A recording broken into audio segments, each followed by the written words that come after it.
Hello, welcome to another 2-minute tip. In this tip I'm going to look at the before and after options within the develop module of Lightroom, and I'll show you a few things you probably didn't know it could do.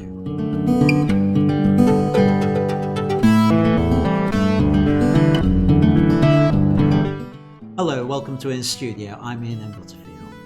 In a previous video cast I showed you the editing on this particular image. Now I want to just go through some of the functions of the before and after so we can see the difference between how the image was before editing and afterwards. To see a before and after image, we hit the slash key. That's the top left to bottom right key, and that will toggle between, by default, the image when you imported it and the current state that you have highlighted in the history. So I'm right at the top here on my latest step, so I'm toggling between effectively the import here and the current state.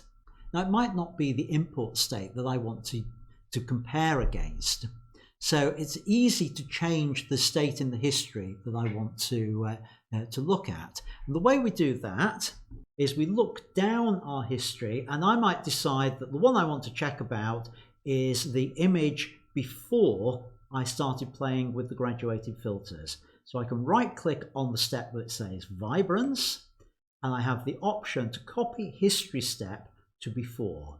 So I do that. Now when I hit the slash key,